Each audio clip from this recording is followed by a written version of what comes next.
Hello friends, good morning everyone. मैं सुलेखा गुप्ता। हम sociology पढ़ रहे हैं। क्लास हमारी BA सेकेंड ईयर है।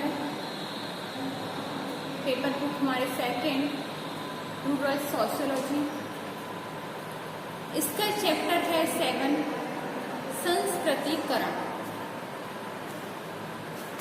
संस्कृतिकरण होता क्या है?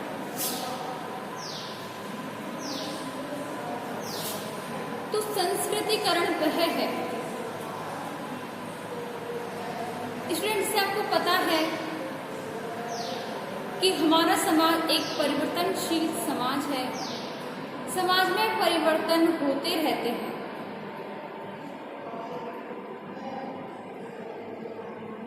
समाज में सामाजिक परिवर्तन भी होते हैं।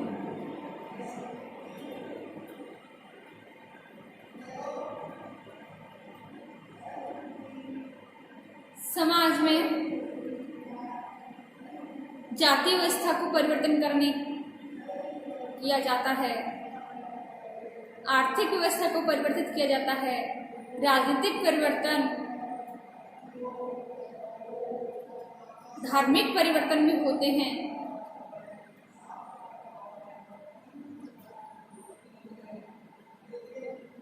संस्कृतिकरण के द्वारा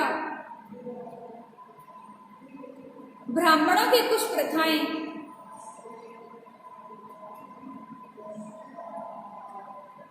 जिनको अपनाने के लिए अपनी स्वयं की कुछ प्रथाओं जैसे कि मांस खाना, शराब का प्रयोग करना, पशुओं की बलि देना, इनको छोड़ने में, इनको छोड़कर उच्च स्थिति को अपनाना,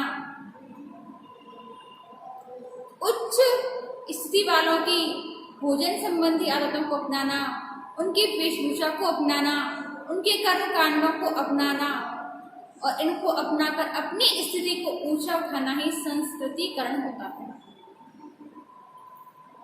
दूसरी भाषा में कहें कि जो निम्न जाति है, जो शराब पीते हैं, नशा करते हैं, मांस मदिरा का प्रयोग करते हैं, वो ब्राह्मण जातियों की तरह कर्मकांड, धर्म, यज्ञ, अनुष्ठान करने में लगे हैं, भोजन संबंधी आदतों को अपना रहे हैं, शराब छोड़ रहे हैं। अगर वो ऐसे निम्न जाति लगातार पीढ़ी दर पीढ़ी, कम से कम 2 पीढ़ी तक ऐसा करती हैं, वो इन आदतों को अपनाते हैं, तो वे संस्कृतिकरण को अपनाते हैं। यानी कि अपनी जाति को, निम्न जाति को छोड़कर उच्च जाति की आदतों को अपनाना ही संस्कृतिकरण होता है।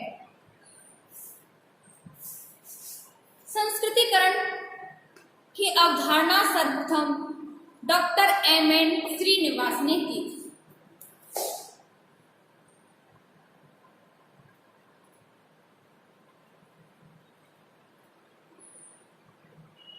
श्रीनिवास ने संस्कृतिकरण की सर्वप्रथम अवधारणा दी थी।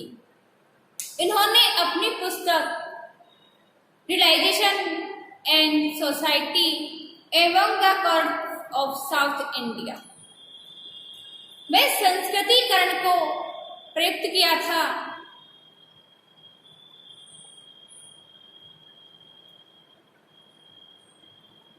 इन्होंने बताया था कि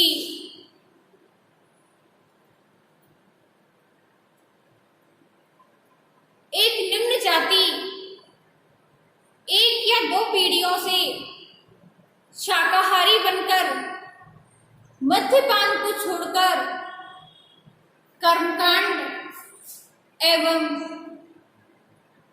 धर्म, यज्ञ, अनुष्ठान का कार्य कर संस्कृतिकरण करके संस्करण की प्रणाली में अपनी स्थिति को ऊंचा उठाने में अगर वह समर्थ हो जाती है तो वह संस्कृतिकरण कहलाता है। दूसरी भाषा में कहें तो ब्राह्मणों की प्रथाओं, अनुष्ठानों, उनकी आदतों, उनके विश्वासों को अगर अपना लेती है तो वह संस्कृतिकरण कहलाता है।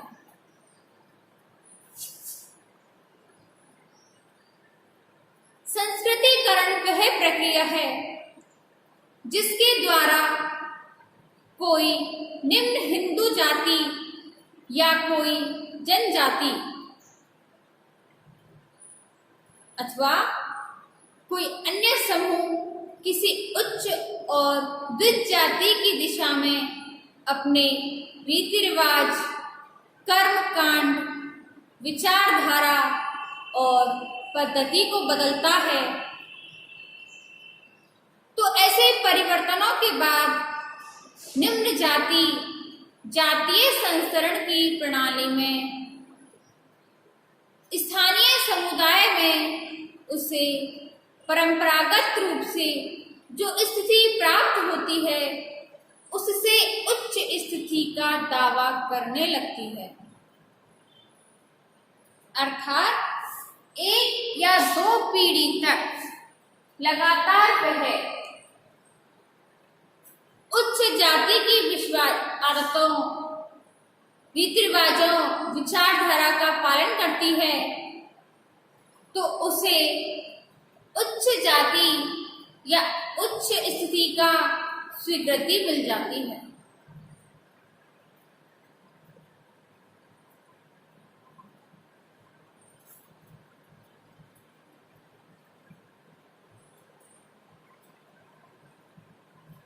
अब आती है हमारी संस्कृतिकरण की विशेषताएं। जैसे कि संस्कृतिकरण का संबंध निम्न जातियों से है।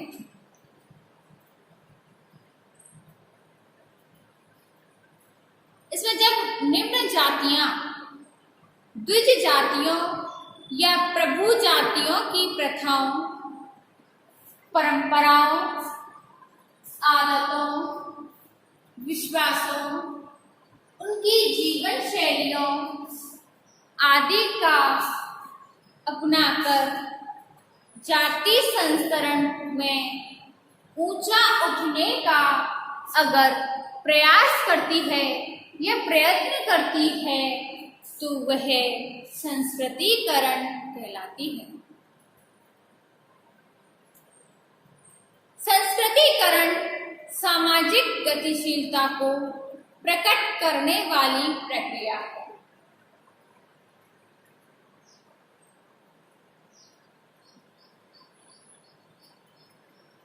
संस्कृतिकरण करने वाली जाति अपने आसपास की जातियों से ऊपर उठ जाती है और दूसरी नीचे आ जाती है।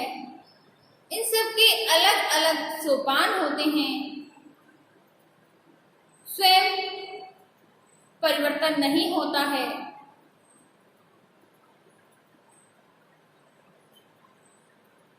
अलग अलग जातियां कोई ऊपर होती है, कोई नीचे गिरती है।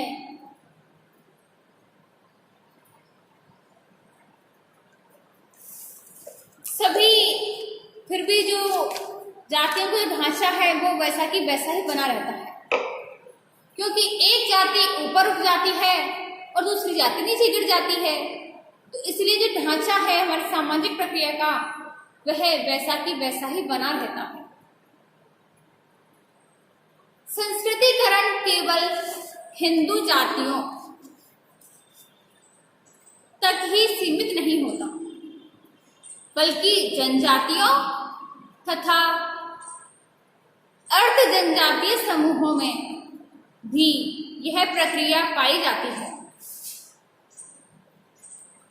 जो पश्चिमी भारत है वहां के भीलों और मध्य भारत के गौड़ों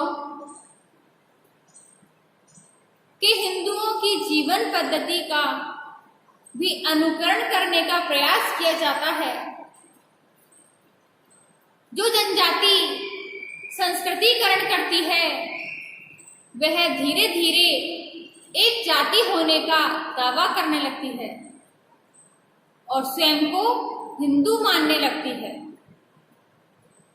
संस्कृतिकरण की प्रक्रिया का संबंध किसी एक व्यक्ति या परिवार से नहीं होता, बल्कि संपूर्ण समूह से होता है। यदि कोई अकेला व्यक्ति या परिवार ऊपर की ओर गतिशील होता है तो उसके लिए और उसके बेटों के लिए, उसकी बहुओं के लिए, उसकी बेटियों के लिए यह बदलाव करने में कठिनाई होती है। संस्कृतिकरण एक व्यक्ति या परिवार द्वारा न करके एक समूह द्वारा ही किया जाता है। संस्कृतिकरण के कई आदर्श होते हैं, जैसे कि निम्न जाति, ब्राह्मण, क्षत्रिय, वैश्य या किसी प्रभु जाति को आदर्श मानकर उनके रीति रिवाजों, प्रथाओं, खानपान, जीवन शैली को अपना सकती है। फिर भी एक जाति के लिए अपने से ऊपर की वे जातियां आदर्श होती हैं जिनसे उनकी सबसे अधिक समीपता हो।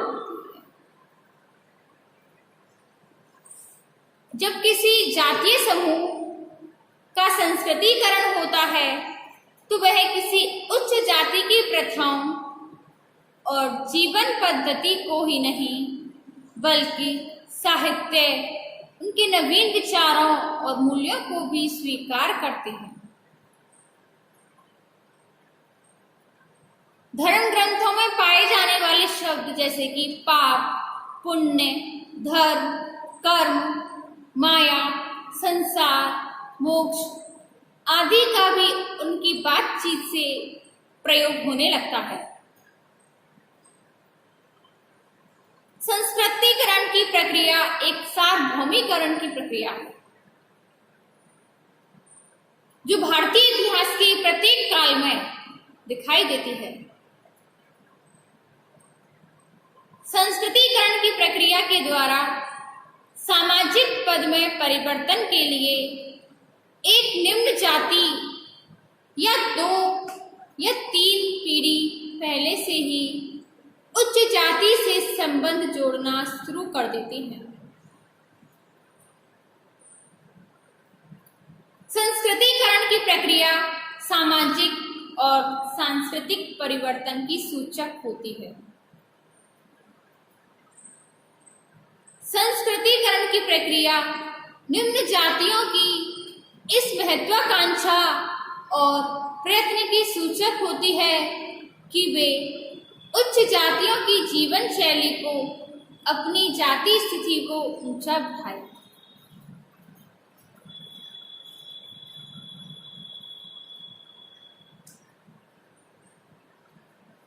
संस्कृतिकरण अनेक अवधारणाओं का एक गुच्छा होता है, अर्थात इसमें ब्राह्मणीकरण, पर संस्कृति ग्रहण, अग्रिम सामाजिकरण, अनुकरण, इन सभी अवधारणाओं के तत्व मौजूद होते हैं। संस्कृतिकरण प्रभु जाति का अनुकरण भी करती है। इनके द्वारा केवल विविध जातियों की जीवन विधि को ही नहीं अपनाया जाता, बल्कि उस गांव या क्षेत्र की प्रभु जाति, चाहे वह ब्राह्मण हो, क्षत्रिय हो, वैश्य हो, इनका अनुकरण किया जाता है।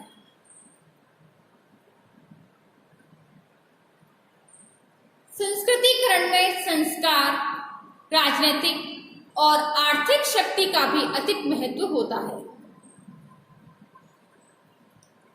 आर्थिक शक्ति प्राप्त कर लेने पर एक जाति संस्कृतिकरण करने के लिए प्रयत्न कर सकती है। इसी प्रकार से राजनीतिक सत्ता प्राप्त कर लेने पर एक जाति आर्थिक उन्नति कर संस्कृतिकरण कर सकती है। संस्कार आर्थिक व राजनीतिक दृष्टि से उसकी स्थिति निम्न रहे, परंतु संस्कृति करने में संस्कार, राजनीतिक शक्ति व आर्थिक संपन्नता, शिक्षा और नेतृत्व आदि का बहुत अधिक महत्व होता है।